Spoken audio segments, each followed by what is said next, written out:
Cek. Selamat pagi kita semua. Selamat pagi. Sebelum saya membuka diskusi dengan kata pengantar, saya juga langsung mengundang kedua pembicara kita, Pak Edi Lemanto dan Pak Rocky Gerung, pada tempat yang telah disediakan.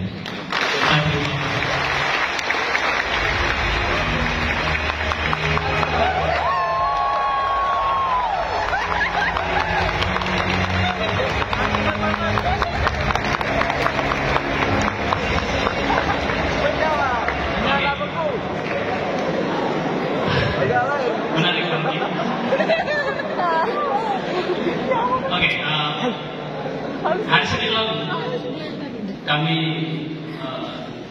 mengadakan sidang tesis satu mahasiswa pada lebih di penutup sidang tesis itu mengungkapkan begini. Pada tahun 2014 lalu Presiden Jokowi mencanangkan program yang namanya Revolusi Mental. Program ini dinarasikan dengan sangat indah, dengan sangat baik dan inovasinya. Kemudian menggema hampir di seantero Indonesia.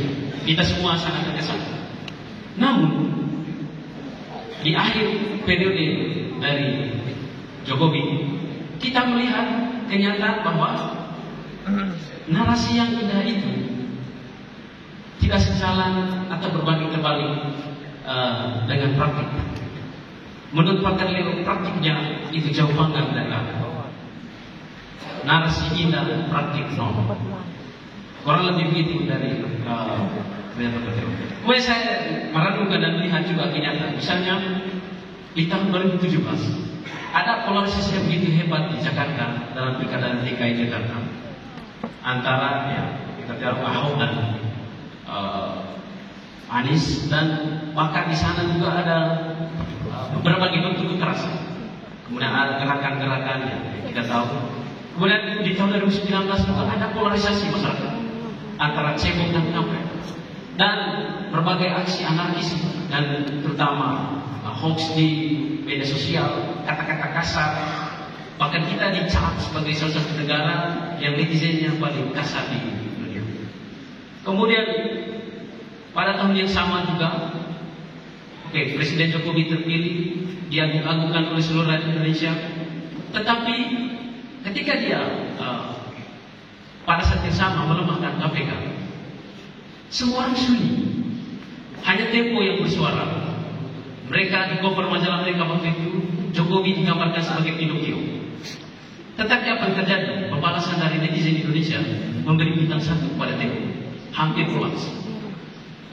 Ternyata ketika waktunya makin berjalan sini, kita menyaksikan bahwa apa yang ditulis oleh Tempo dari tahun ke tahun, ternyata itu yang benar. Karakter bangsa kita itu tidak menunjukkan apa yang digagas dari awal oleh pemimpin bangsa. Itu satu yang mengerikan terjadi di dalam kita.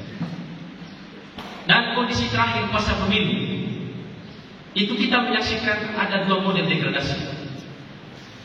Yang pertama itu degradasi demokratis. Demokrasi kita itu cenderung palsu. Ada yang berargumentasi bahwa demokrasi itu buktinya dalam pemilu. Tetapi kalau kita baca opini kemarin di Kompas, dia bilang apa? Pemilu yang teratur atau pemilu yang damai itu bukan indikasi demokrasi yang jalan. Itu kepalsuan, itu ilusi. Dan semua akademisi bersuara untuk hal ini. Tetapi yang terjadi juga sebenarnya selain degradasi demokrasi, saya lihat juga ada degradasi epistemis. Kekurangan atau penurunan pengetahuan, bahkan mungkin dari awal tidak ada pengetahuan dari pemimpin kita tentang demokrasi ini. Seperti diskusi dengan Prof. Denmark, sebenarnya mungkin pemimpin kita tidak tahu juga di demokrasi, sehingga tidak mengerti kenapa sampai semua akademisi bersuara tentang hal ini. Sehingga ada dua kekurangan itu. Kekurangan pada level demokrasi kita tidak jalan, sangat palsu. kemudian kekurangan pada sisi epistemis, pengetahuan mimpi dan juga mungkin kita semua. Tetapi di mobil dari mana? Kalau kita bilang apa? Kita tidak boleh membatalkan hanya kecemasan-kecemasan, tetapi juga harapan. Kalau kita hanya membatalkan pesimisme, kita akan jatuh juga pada apatisme absolut. Kita tidak peduli dengan semua yang terjadi di negara kita. Dan itu tidak boleh terjadi. Kita harus memberikan satu harapan sehingga semua orang itu mengambil perannya masing-masing agar negara ini tetap maju meskipun kondisinya sedang tidak baik-baik saja. Tetapi seperti apa kondisi yang tidak baik-baik saja itu akan diulas oleh dua pembicara hebat kita, Pak Rocky Gerung dan Pak Didi Lemanto. Untuk sekedar perkenalan awal, saya hanya memperkenalkan ini. Kedua tokoh ini itu tokoh besar di level nasional. Kalau mau tahu banyak tentang mereka, cukup kata Pater Hedi Glory dulu dosen teorika kami. Cukup buka Google, ketik Rocky Gerung atau ketik Edo Lemanto, hasilnya limpah-limpah. Begitu, sehingga tidak perlu ada penjelasan siapa mereka. Cari tahu sendiri, buka Google, ketik nama mereka, hasilnya limpah-limpah. Oke, kurang lebih itu pengantar dari moderator. Waktu diskusi kita hari ini, talk show kita akan dibagi ke dalam 3 tema. Yang pertama itu pembicara pertama itu kita beri kesempatan kepada Kakak Edo Lemanto akan mengulas dari sisi filosofi, dari sisi politik kondisi negara kita. Dan juga waktunya nanti 10 sampai 30 menit. Kemudian kedua kita beri kesempatan kepada Pak Rocky akan mengulas dari sisi filsafat, politik dan juga terutama fakta-fakta kondisi real bangsa kita saat ini. Oke. Sehingga waktu pertama kami berikan kesempatan kepada Pak Edo Lemanto menyampaikan materi dan terakhir nanti kesempatan pertanyaan dari kita semua yang hadir di sini. Waktu suasana kami silakan. Oke, thank you Pak Tony. Senang moderator mesti ada di tengah yang moderate.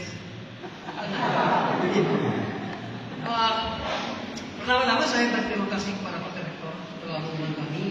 Sebenarnya mau bajingan sebenarnya. Bajingan saya itu Rocky, saya berikan banyak.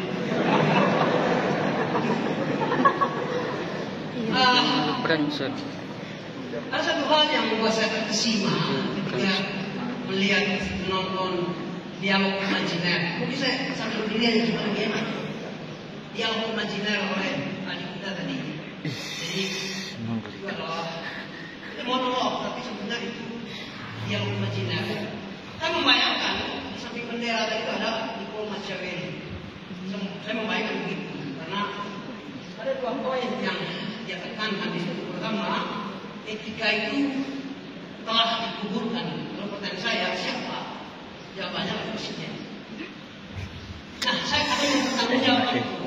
Presiden telah mengubur etika pusat. Yang kedua, dia tekankan bahwa bendera merah putih itu dihimpit oleh bendera partai. Pertanyaannya adalah, memang ada partai politik di Indonesia? Jawaban saya, persisnya adalah tidak ada.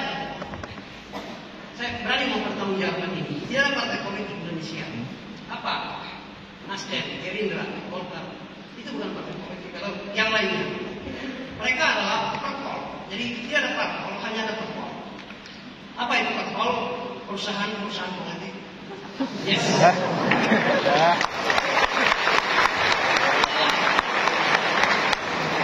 Jadi saya mengatakan ini, saya akan beri gambaran. Kenapa saya katakan bahwa tidak ada parpol kita. There's no political party, hanya ada political enterprise. Karena wataknya itu adalah watak korporasi. Jadi ada owner, CEO perusahaan, lalu ada pegawai-pegawai. Lalu pertanyaan lanjutan lebih dalam lagi, ada politisi di Indonesia. Politisi dalam artian seperti dalam semua teologianya. Kok kita berada dalam ruang Thomas Aquinas?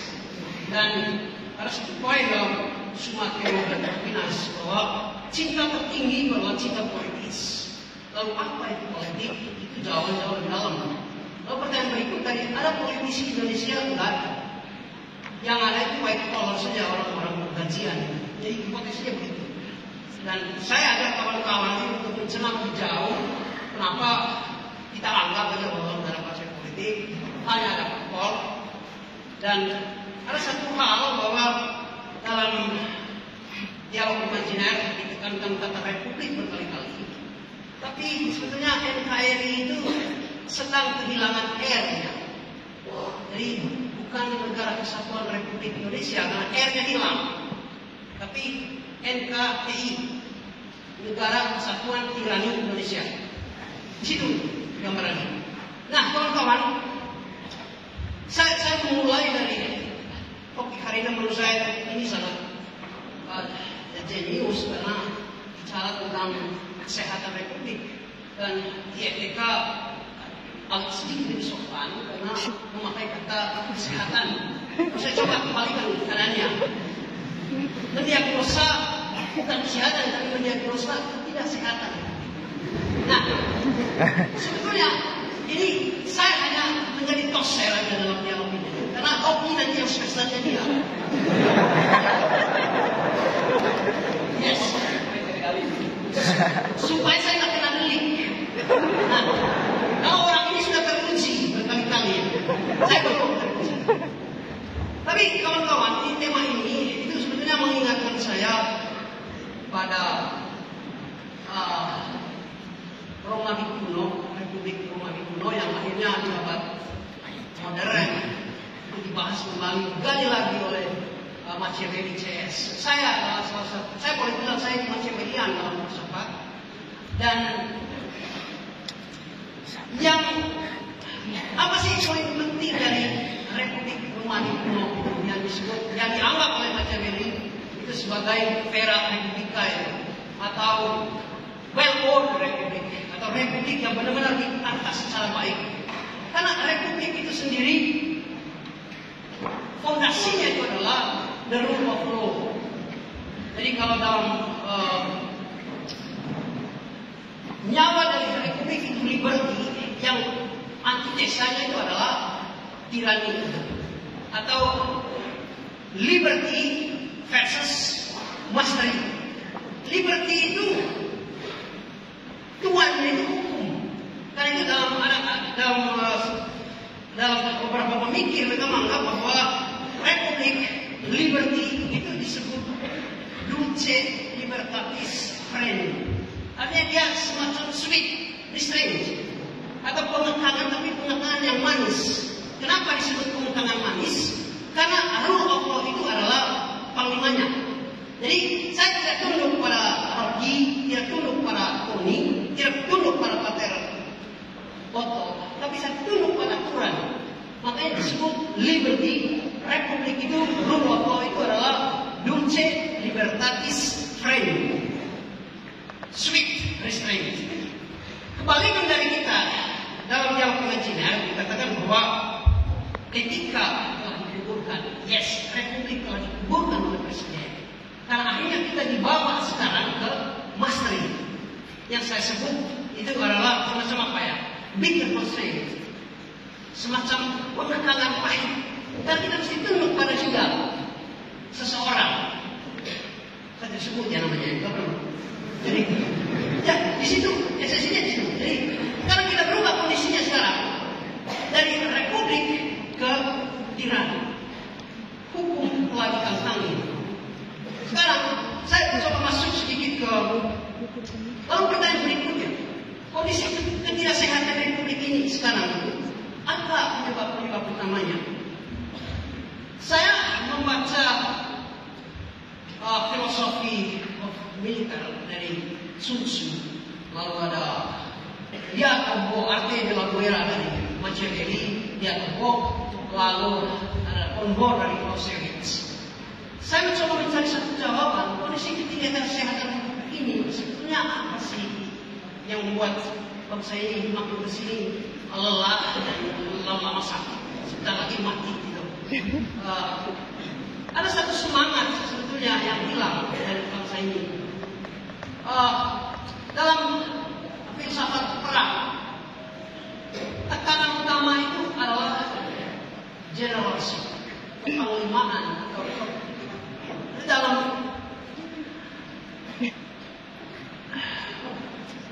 dalam republik itu ada principality, kepangeranan. Tapi dua-duanya itu semacam diikat oleh satu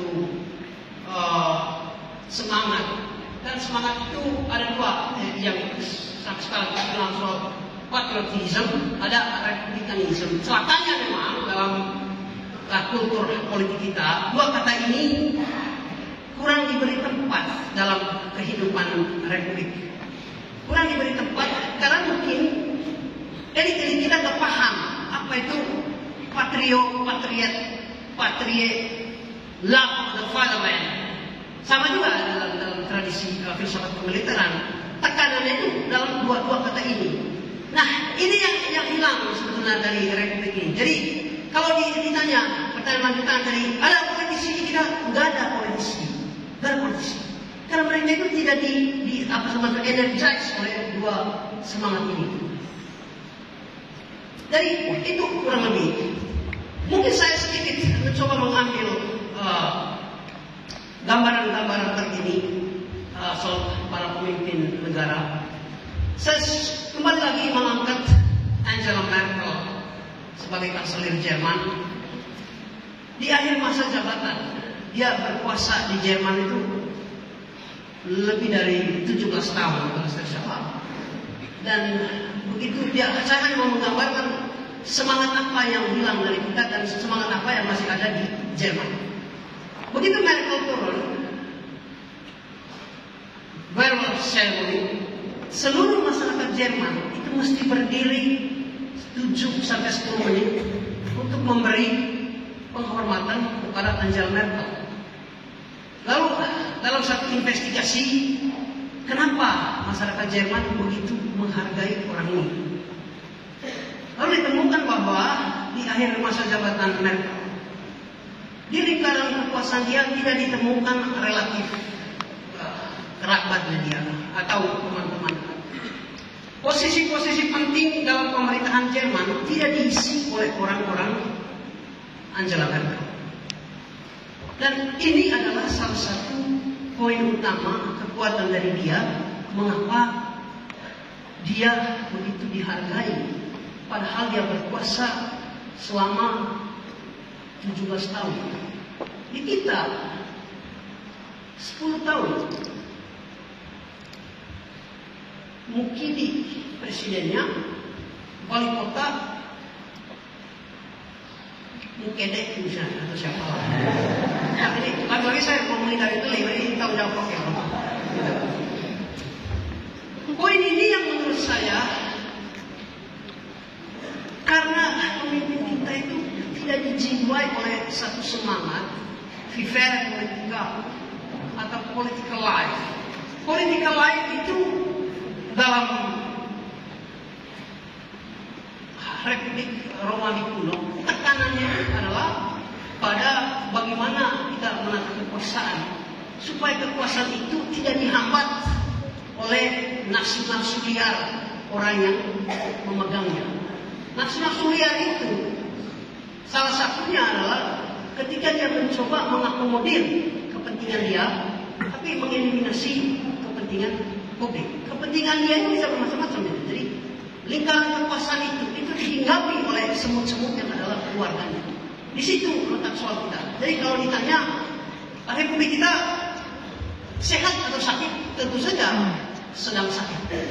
Tentu saja sedang sakit. Karena ada fondasi-fondasi pilar-pilar yang akhirnya ditebas habis oleh istana. Dan dalam satu seminar di sini sekali saya coba tanya, Republik itu ide utamanya adalah dia oposisi dari korupsi. Respublika oposisinya adalah korupsi. Dan korupsi itu adalah res privata. Situ logik. Sekarang di masa kita, Pak Tony tadi bicara tentang bagaimana Mahkamah Konstitusi dibunuh dan etikanya dikuburkan dalam dialog kemajemukan. Itu karena presiden mungkin nggak paham kenapa oleh para pendiri bangsa kita mengambil sistem republik. Mereka dengan itu, sehingga sekarang republik ini makin kesini makin sirna karena nyawanya dimatikan duluan. Rule of law sekarang diganti rule of president. Rule of law diganti oleh interest presiden.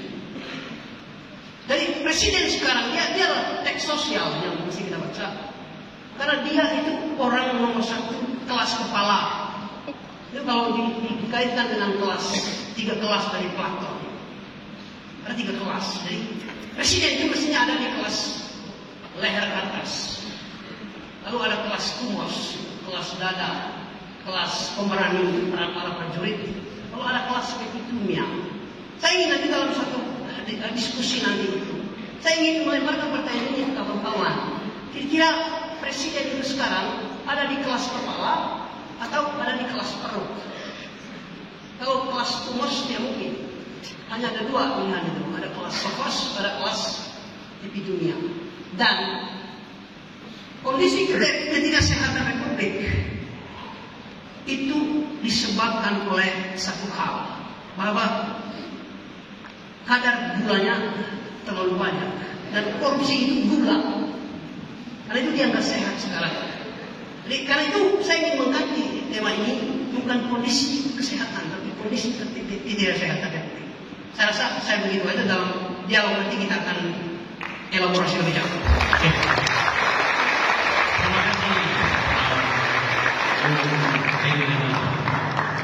Saya spill sedikit tentang Bung Edu. Bung Edu itu ex-SPD. Kemudian S1-nya di Parahyangan, S2-nya juga di Jakarta, dan S3-nya di Rusia. Tentang S3 di Rusia itu modalnya hanya satu, menurut dia, keberanian saja. Karena jalan dengan rupiah di sana masjid. Dan itu bisa kita tiru. Itu spill sedikit tentang Bung Edu. Dan kemarin ketika saya tanya ada materi, dia bilang ada, bisa dikirim itu di kepala kita. Nanti ditransfer Pak Guru. Tolong saja. Luar biasa, kita beri close yang lagi. Berikutnya saya beri kesempatan kepada Bu Rocky menyampaikan satu dua hal kesalahan dari sisi mana saja.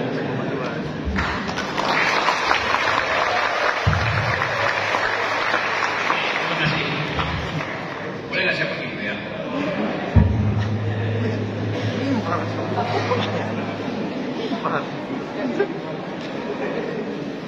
Agak lain. Saya pakai mimpan akademis supaya luput dan delik.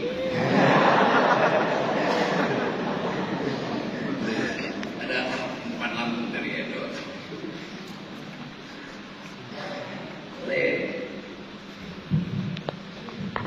Ledare rotok. Padahal isinya adalah kekuatan. Saya Ledare, lelaki dari lembah Romo.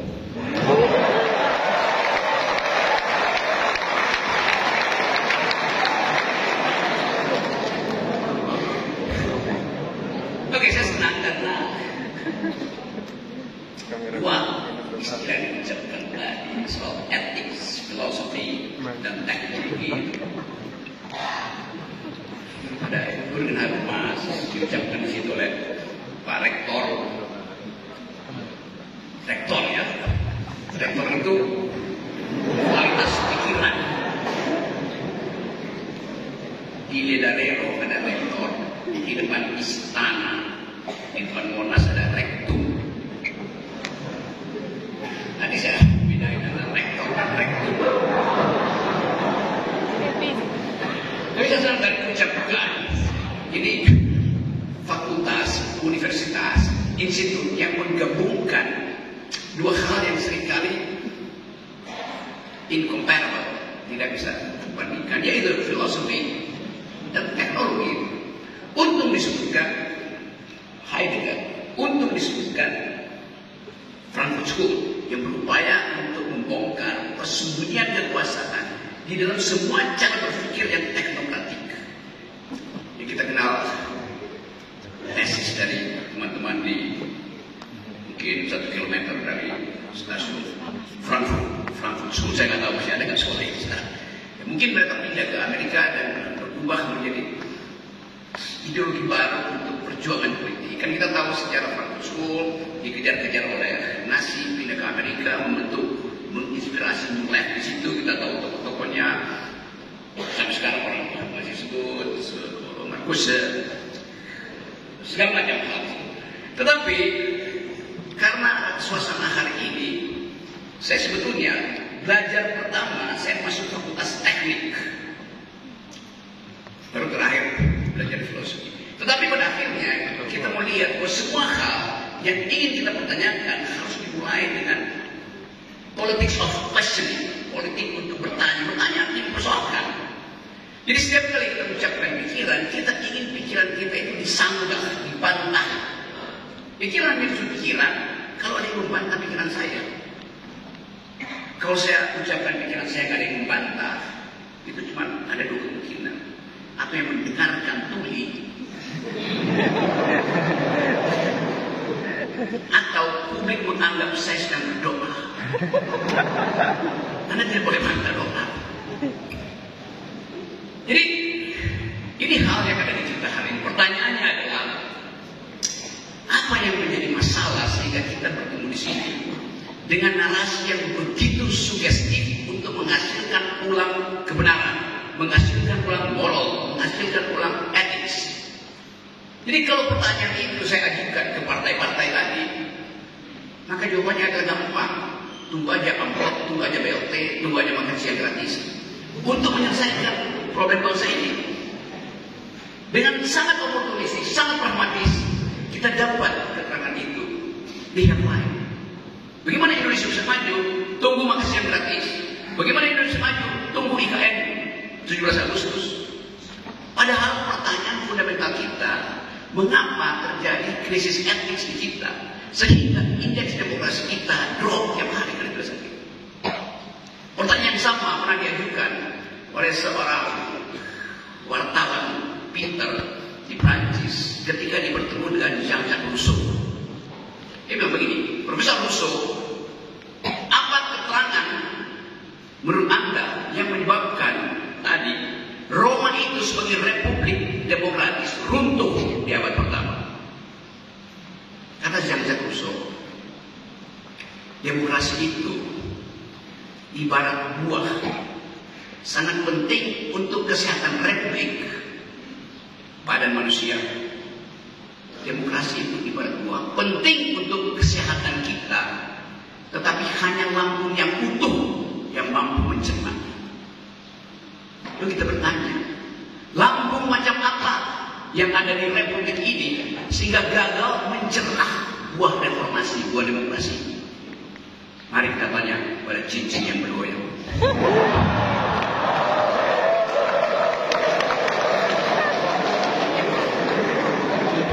Karena bagi mereka yang memuja cincin, saya pakai istilah cincin sebagai semiotic condition of thought. Bagi mereka memuja cincin, moral itu tidak diperlukan. Ethics, yaitu nomor 13 dalam politik. Tapi kita balik lagi daripada semua keterangan yang pernah kita pelajari bahwa Republika itu Respublika didasarkan pada kesetaraan etik warga negara. Kita harus seperti urusan publik kalau kita sama-sama punya akses terhadap hal-hal yang menyangkut pertanggungjawaban publik terhadap kekuasaan. Jadi kalau tadi contohnya ada soal Mahkamah Konstitusi, dan itu adalah bagian yang paling fundamental dalam upaya untuk menghasilkan demokrasi, dan gagal situ. Karena itu kita tahu bahwa dari awal sejarah filsafat, demokrasi itu bukan sering disebut demokrasi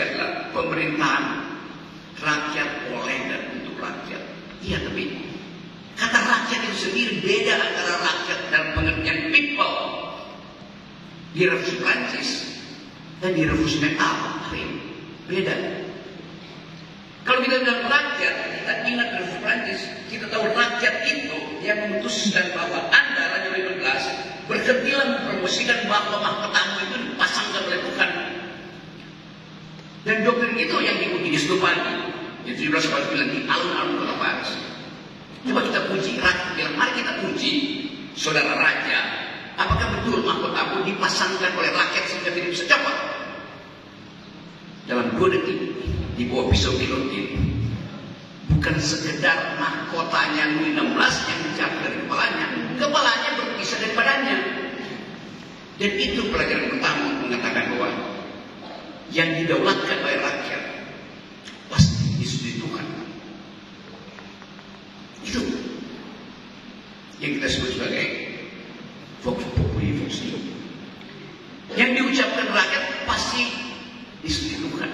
Tapi di kita dimanipulasi bahwa suara rakyat itu adalah suara yang dihasilkan oleh keputusan Mahkamah Konstitusi. It's stupid. Jadi kita balik lagi bahwa untuk memulihkan kembali the very ideas of republic, apakah kita perlu menggantung seseorang, memenggal kepalanya di depan Monas hanya untuk mengingatkan bahwa inilah yang disebut suara rakyat?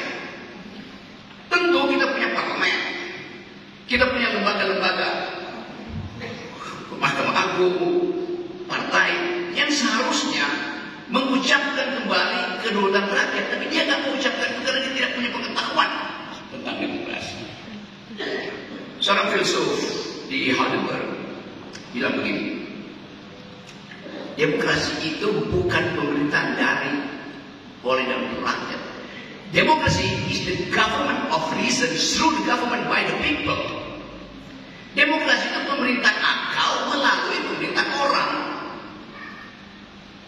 Jadi, kalau kita izinkan orang yang akalnya terbatas untuk membaca res publica, yang dia akan praktekkan adalah res dinastium.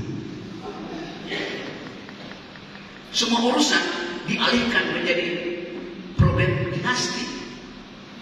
Itu barang itu yang hendak kita bongkar hari ini. Tapi nggak mungkin kita bongkar itu di talk show, di ILC atau segala macam yang hanya ingin cari sensasi. Jadi this is the real ILC, Indonesia International Club.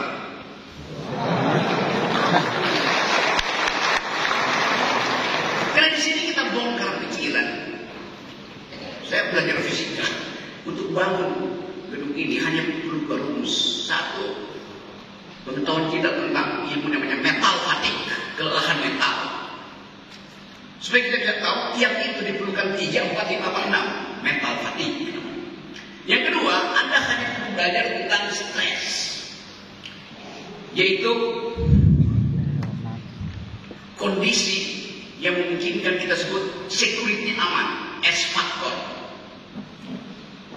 Membangun gedung hanya perlu 2 dalil. Siapapun bisa membangun gedung kalau dia paham tentang metal fatigue dan security factor. Tapi membangun negara, membangun kesadaran publik, membangun bangsa memerlukan kecerdasan bahkan melampaui seluruh kemampuan berpikir para anggota DPR. Jadi saya kira di sini, kalau misalnya 10% aja dari kita di sini IQ-nya saya tukar dengan yang ada di gedung parlemen, masih ada kembalian di sini.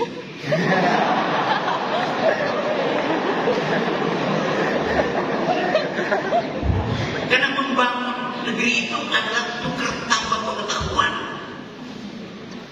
tukar tambah kecerdasan. Tapi sekali lagi itu yang hilang, karena begitu diucapkan bahwa sudah ada keputusan KPU bahwa si ini jadi presiden, si itu jadi wakil presiden, semua kita mengalami nausea, kemualan psikologis, apalagi kemualan filosofis, karena membayangkan kualitas kecerdasan apa yang akan kita nikmati selama 5 tahun ke depan di dalam persaingan global dalam upaya untuk memastikan bahwa ada energi yang bisa ditemukan dengan kecerdasan. Tadi betul kata Pak Rektor bahwa kita pada akhirnya mungkin satu waktu di usia ke-100 dari sekolah ini, dari institusi ini, yang hadir di sini 80% adalah robot. Karena perkembangan artificial intelligence membutuhkan kemampuan untuk berdamai dengan keadaan terakhir dari teknologi. Kalau kita bayangkan dengan keadaan terakhir teknologi itu seperti apa ya? Ada robot datang ke sini bertanya pada saya di sini. Dia kata, menurut Anda sebagai guru besar sekolah tinggi filsafat dan teknologi ini, saya bayangin nanti di 100 tahun usia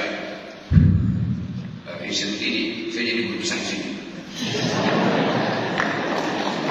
Berapa tahun lagi? 2019-37. Berarti 2037 apa ini? Ada robot datang di sini dan ingin mengerti apa yang terjadi di Indonesia ketika suatu waktu ada keputusan MK. Bagi dia gampang. Dengan komputasi kecil dia tahu bahwa jumlah suara yang dimenangkan oleh seseorang melampaui jumlah suara yang dikalahkan oleh dia. Bagi robot itulah keadilan.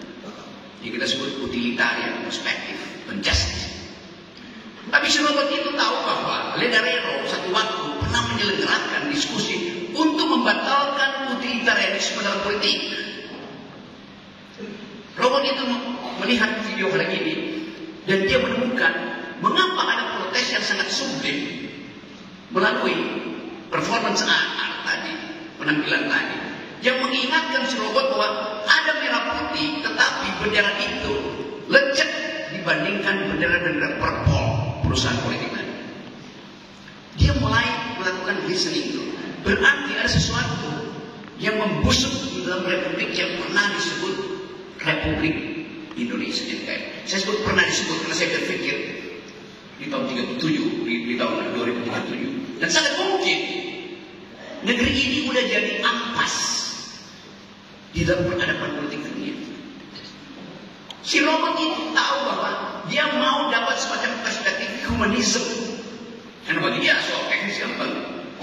Pada saat yang sama dia bertanya pada saya dan pada mereka yang ada di parlemen di Senayan, dan si parlemen bilang, kami nggak bisa jawab karena kami justru jadi robot. That's the paradox of technology. Dia tanya, kapan kamu jadi robot? Kan robot pintar itu, artificial intelligence baru ada 5 tahun lalu. Dia bilang, sejak 2024 kan udah jadi robot.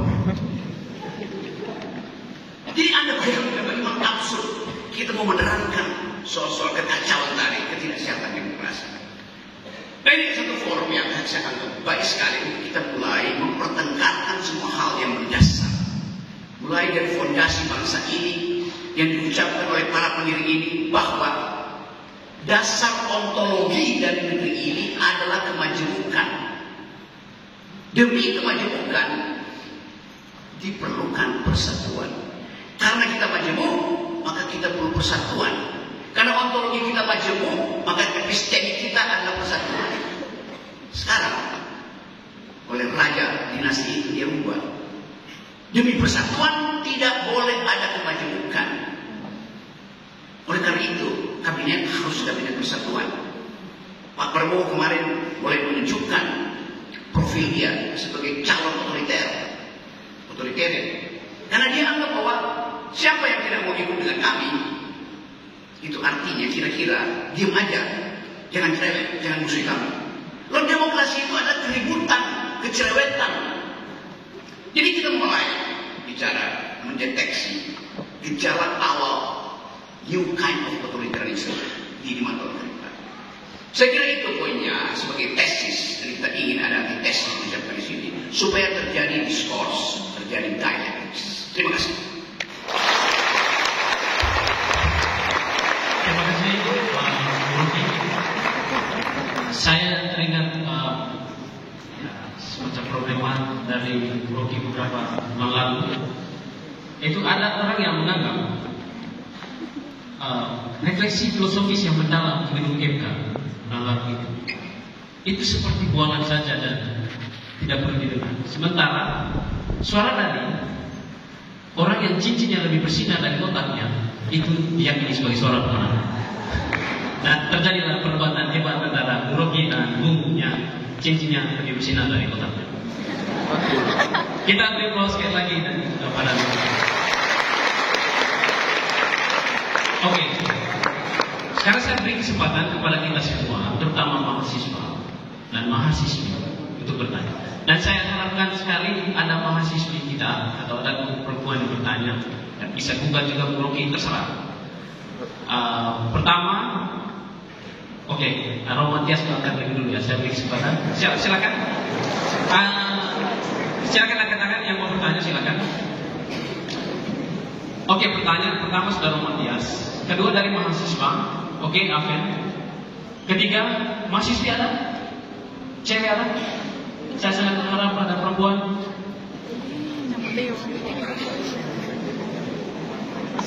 Oke, kita beri orang dulu. Tiga dari Terus. Oke, kepada Romantias.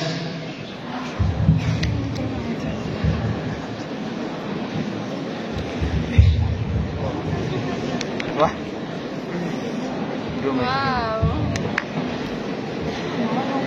Terima kasih Pak Rocky. Pertanyaan saya ditujukan kepada Pak Rocky sendiri. Saya hampir setuju dulu ketika Anda berkata Presiden tak bermartabat. Martabat hanya dikaitkan dengan seorang pribadi. Nah, dari sesuatu yang tidak bermartabat, jangan Anda paksakan untuk beretika.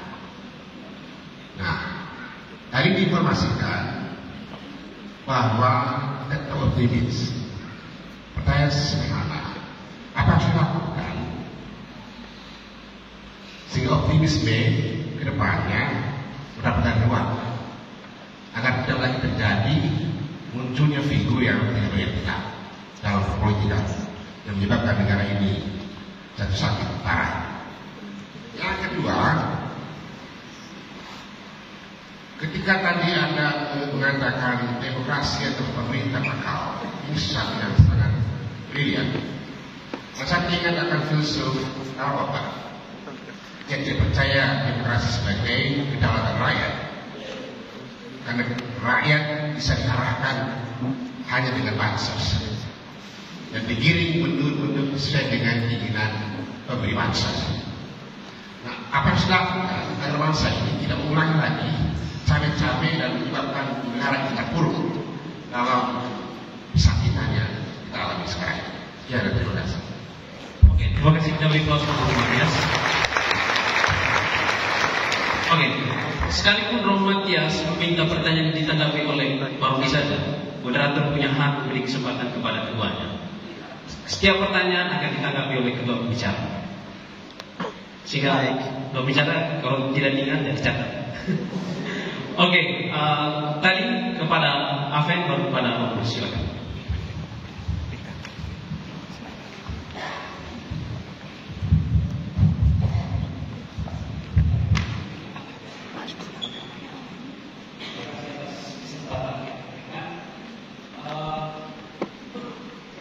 Hari ini kita mencoba mendiagnosis kesehatan ini. Kata saya akan kenal Markus Mischner, seorang peneliti yang sangat peduli dengan demokrasi Indonesia, salah sekalian sudah mencium bau busuk demokrasi sejak 2009. Baginya, demokrasi sengaja dibuat busuk oleh mereka-mereka yang ada di dalam sistem yang adalah anti demokrasi, dan mereka adalah bibit-bibit dari yang anti reformasi. Ini sengaja dibuat dengan tujuan apa? Dengan tujuan masyarakat merasa bosan dengan demokrasi itu sendiri dan akhirnya mengklaim bahwa demokrasi ini tidak cocok untuk Indonesia. Syukur-syukur kita masih pegang pada demokrasi sekarang ini. Tetapi itu sudah busuk. Lalu kenapa saya bilang terlambat? Karena kita mendiagnosis kesehatan RI pasca 2024, pasca pemilu 2024. Sudah 15 tahun kita sudah mencium bau busuk itu. Pertanyaan saya, sebenarnya yang sampai sekarang yang tidak sehat itu siapa? Rakyatkah? Apakah elit politiknya? Ataukah memang kedua-duanya? Satu. Kedua, kecacatan demokrasi ini itu terjadi karena para politisi sudah tidak mempedulikan lagi etika politik, dan justru itu dilakukan oleh mereka-mereka yang kita anggap sebagai penjaga marwah hukum. Bagi saya itu juga selalu datang terlambat. Karena apa? Karena mereka-mereka yang menjaga hukum itu selalu berdasarkan diri pada fakta dan bukti yang sangat valid untuk kemudian mempersalahkan mereka yang kalau kita curigai sebenarnya bersalah, tetapi sejauh itu tidak mencukupi, akhirnya bisa saja mereka yang salah dianggap benar dan yang benar dianggap salah. Bagi saya itu terlambat sekali. Sehingga tidak salah korupsi yang sudah dilakukan bertahun-tahun, beberapa tahun kemudian itu baru terbuka. Sudah sejauh mana, sudah berapa tahun, sudah berapa lama, sudah berapa banyak kerugian yang dialami oleh negara. Bagi saya, penanganan kasus untuk mencegah dampak yang lebih buruk kita selalu terlambat. Kedua, lalu ketiga, kalau kita mendiagnosisnya bahwa republik ini sudah sakit parah, tentu harapan kita mampu menyembuhkan dia kembali. Pertanyaan saya, apa obatnya? Kalau kita berkaca pada misalnya revolusi, itu selalu mendatangkan korban. Kalau kita berdasar pada misalnya etika dari kita dalam pembangunan PTRR, itu saya kira ada yang dikorbankan, ada derita atas nama pembangunan. Dan saya pikir kalau memang demikian, kira-kira dalam proses jalan penyembuhan pemulihan itu, kira-kira siapa yang akan menjadi korban? Kalau memang ada korban, berapa banyak? Itu saja, terima kasih. Minta tanggapan. Oke.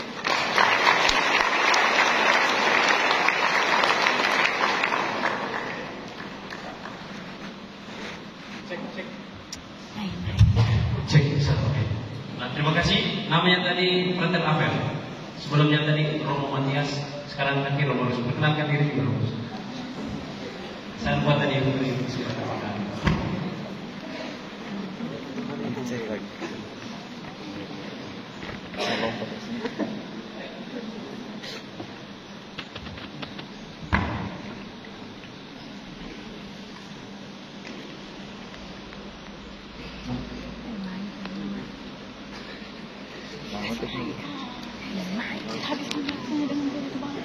Nama teknologi.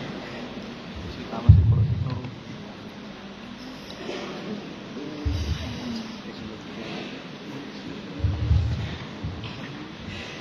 Baik, terima kasih atas kesempatan yang diberikan.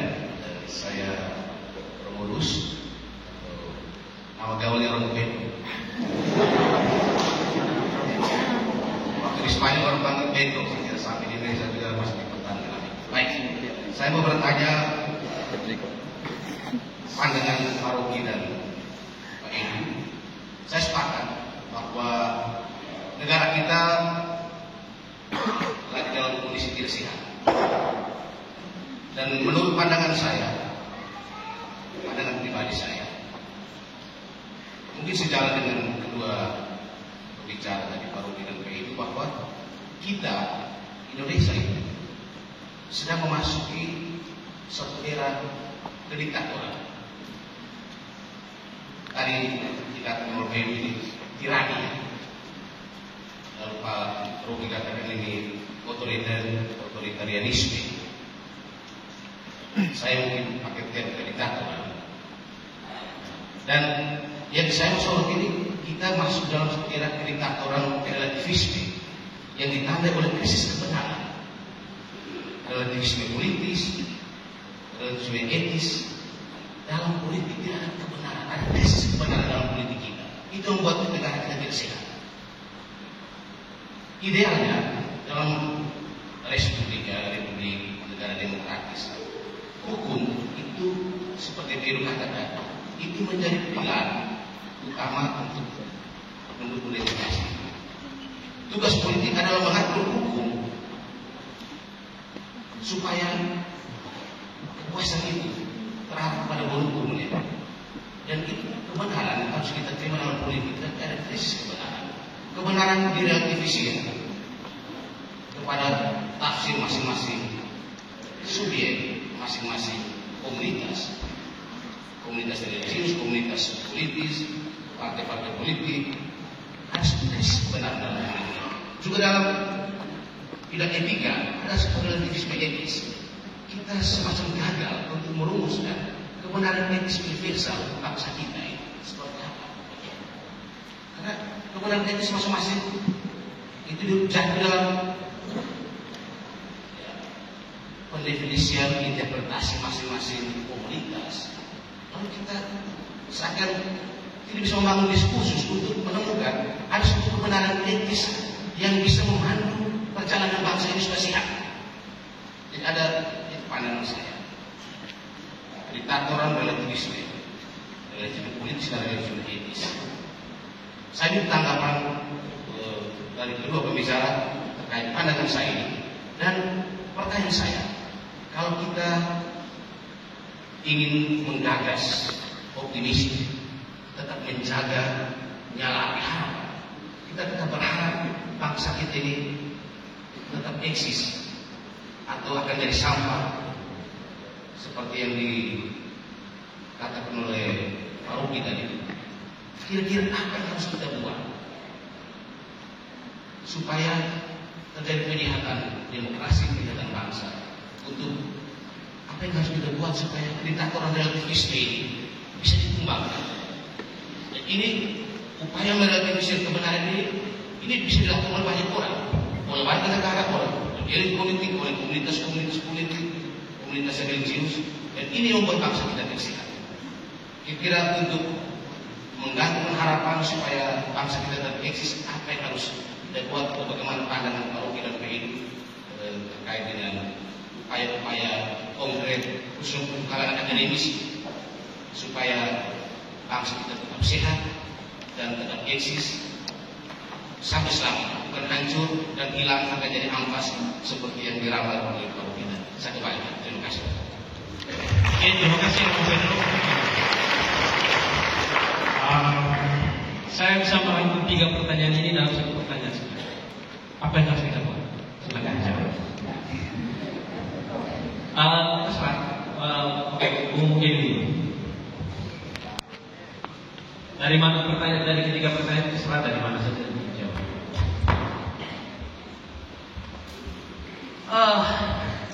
Teman-teman, ada 3 penanya yang menurut saya esensinya hampir sama. Karena itu saya mencoba meringkasnya dalam 1 jawaban.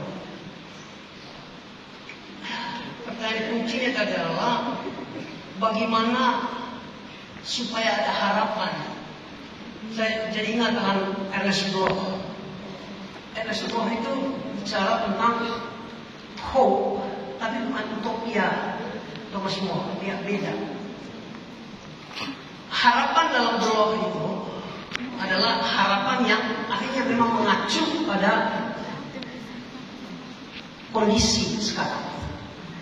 Jadi boleh dibilang harapan yang realis, bisa dikatakan seperti itu. Lalu bagaimana kita merawat ini? John Dewey itu pernah menulis tentang the eclipse of American democracy. Jadi dia menggambarkan atau mencoba meneliti mengapa pada tahun 1920-an Amerika Serikat mengalami kemunduran atau keberantakan demokrasi yang sedemikian parah. Akhirnya yang oleh Dewey dianggap sebagai kondisi gerhana demokrasi atau gerhana publik, the eclipse of the public. Lalu Dewey dari situ dia membangun filosofinya yang dia tulis dalam Democracy and Education. Kurang lebih begitu dia punya bangunan argumentasi Dewey. Dia bilang bahwa fondasi dari demokrasi itu adalah pendidikan. Sebuah bangsa yang tidak serius memberi prioritas terhadap pendidikan, jangan pernah berharap bahwa bangsa itu bisa mengambil sistem demokrasi. Karena seperti yang dikatakan oleh Amartya Sen, demokrasi itu ya gambaran sederhana dari oleh itu rakyat, itu sangat prosedural. Tapi Amartya Sen bilang demokrasi itu adalah government by discussion, pemerintahan oleh diskusi. Sekarang pertanyaan saya adalah, ini jamaah untuk parpol-parpol. Ada nggak diskusi dalam parpol-parpol? Is there any discussion? Is there any discourse? Is there any agora? Dalam tradisi Yunani kuno itu, agora itu adalah diskusi-diskusi serius tentang yang hakiki dalam republik. Jawabannya nggak ada. Dalam parpol-parpol itu hanya ada order, ada perintah. Maksud saya selalu beri gambaran. Kalau ketua umum bilang 1+1 sama dengan 3, bisa aja nggak ada yang jawab dalam satu ruangan besar. Misalnya diseluruhkan yang kuat bilang, oh itu salah, nggak ada. Bisa juga bilang, oke, bagus, benar itu Pak, benar itu Bu.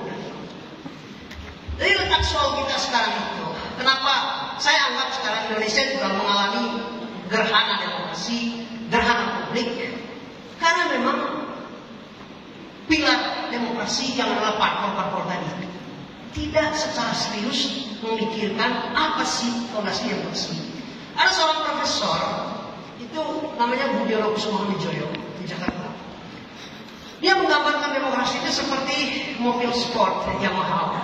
Karena demokrasi itu ini menjawab kebebasan, soal kemerdekaan, liberty.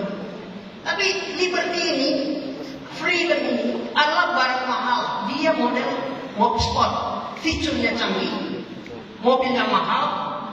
Nah, demokrasi itu yang adalah mobil sport hanya boleh dikendarai oleh orang-orang yang punya isi kepala yang bagus, punya mental yang bagus, citunya bagus.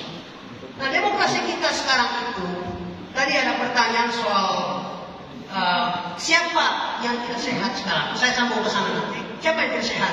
Rakyatkah atau siapa?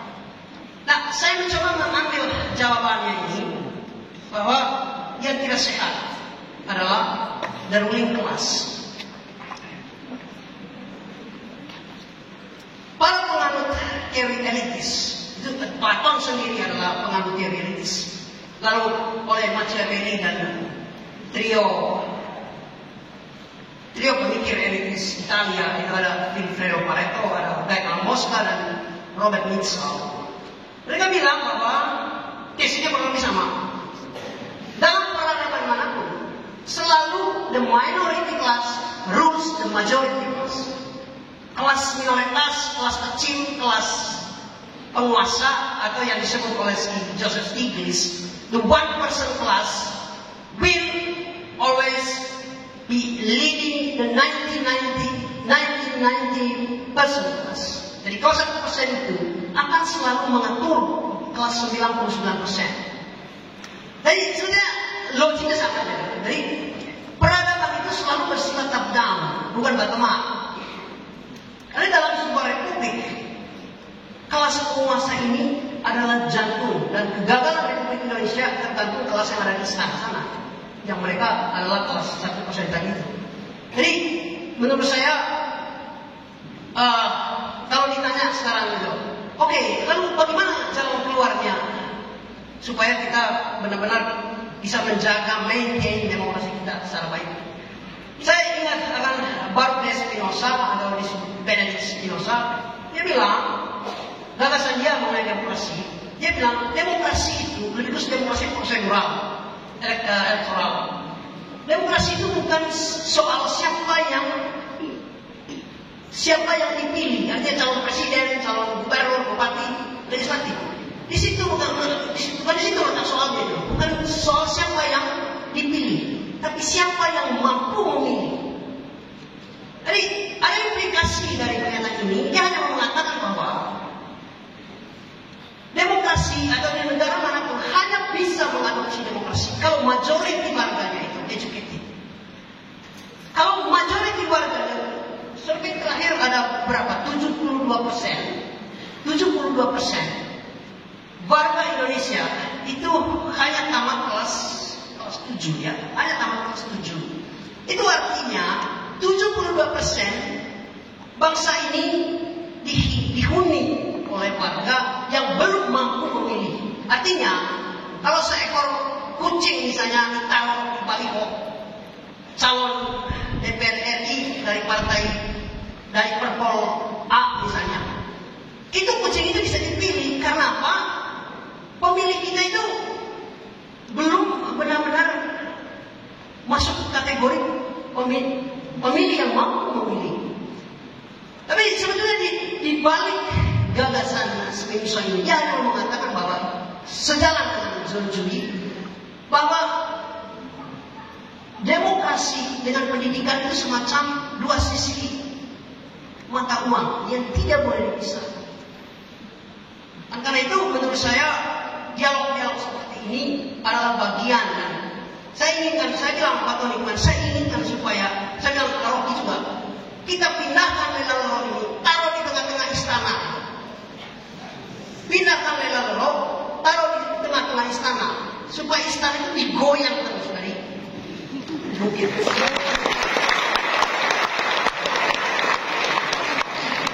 Karena apa?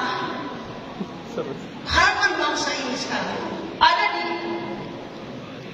orang-orang seperti kita ini yang memikirkan kondisi ketidaksehatannya. Jadi itu poin saya. Jadi menurut saya itu akan bisa elaborasi lebih jauh dengan Rocky. Jadi deliknya ada di dia. Ini ada.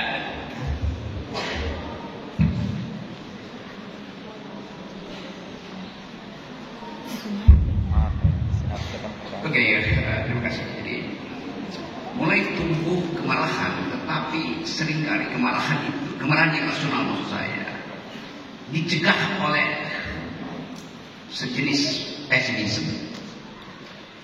Tetapi kita belajar bahwa ada dimensi eskatologis dari setiap pesimisme. Hanya karena pesimisme maka kita pergi pada harapan-harapan eskatologis. Yang dalam filsafat disebut the ontology of the not yet. Sesuatu yang belum, dia adalah potensi. Tentu ada memori di belakang kita, politics of memory tentang keburukan segala macam, bahkan sampai detik kita bicara di sini. Tetapi kita digerakkan oleh politics of hope. Kata Heidegger, higher than actuality stands possibility. Lebih tinggi dari yang sekarang ada kemungkinan. Jadi itu yang menggerakkan sejarah.